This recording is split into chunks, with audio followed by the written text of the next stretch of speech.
Hey, what's up? This is Rodney, and I'm coming to you to basically talk about this whole Tamar Braxton getting fired thing.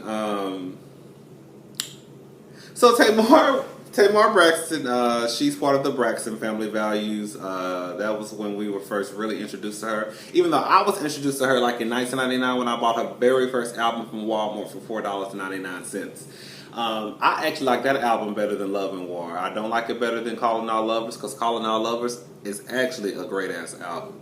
But anyways, I've been on about Tamar for a very long time. But she was introduced or reintroduced to us, but introduced to most of us on Braxton Family Values. She was on a talk show called The Real with four other ladies: Lonnie Love, Adrienne Bailon, Jenny somebody, and Tamara from Sister Sister. She got fired. This is what it comes down to. Tamar is ghetto. Tamar is too ghetto for daytime television.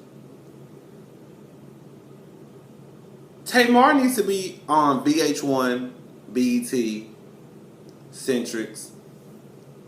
Is it Centric? Not Centrix. Centric.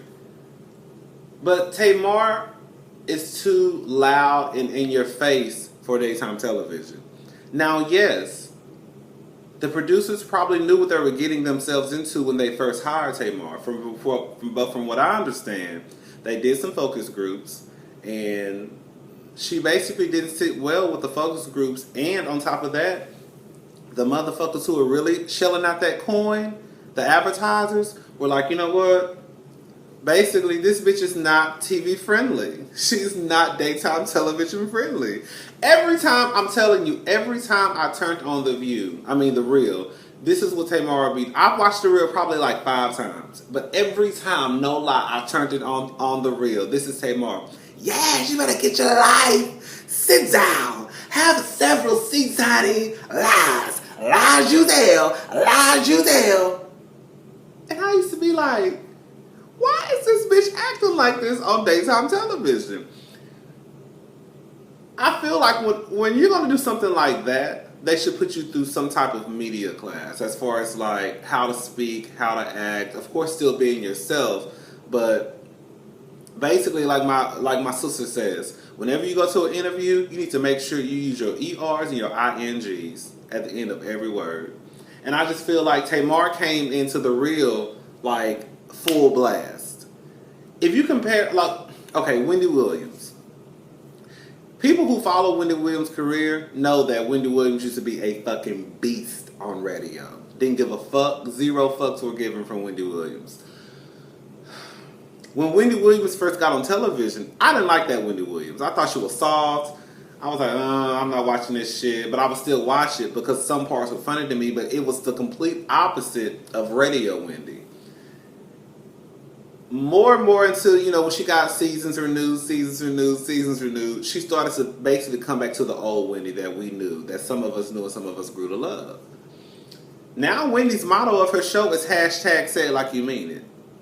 She's made that her show where people can voice their opinions and not be criticized or judgmental. Her show is based around judging people. You see what I'm saying? So like Wendy didn't come on television full force, full speed ahead. Like, just let me get these bitches together and talk about these girls. She kind of did it at a gradual pace. Like, okay, I'm going to give them this much, this much, this much, this much. Then, boom. Now this bitch on TV talking about Rihanna need penicillin shots and shit. You see what I'm saying?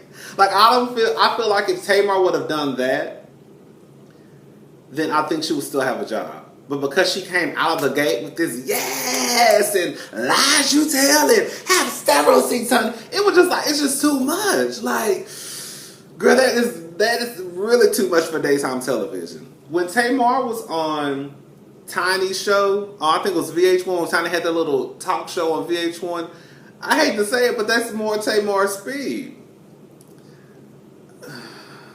I hate to call people ghetto, but Tamar, compared to the other girls that sat on the panel, you were the ghetto one. You were the loud one.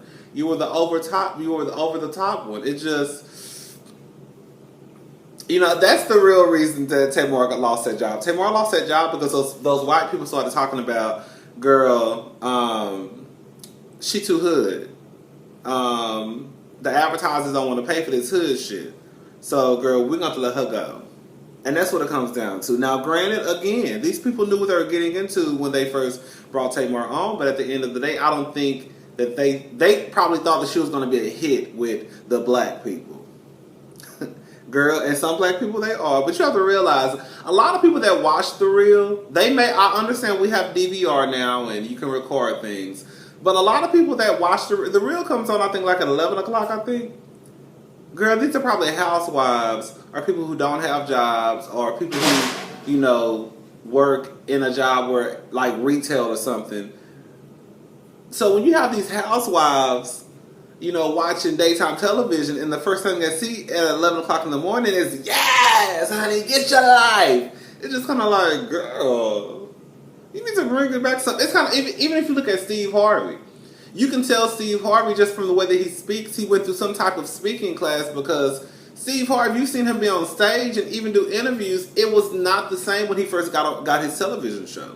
You can tell they worked with him. Okay, still be yourself, but you also need to bring this into it too. I feel like Tamar was 90% this over the top character, and then when it would be time for her to be serious, it would just kind of be like, instead of the opposite way around. But Miss Tamar should be all right. Like I said, I think that's the reason why she got fired. They're not going to say, "Oh, she got fired because she's too ghetto." They're just going to say she wasn't advertiser friendly, which means she was fucking up the coin for the show.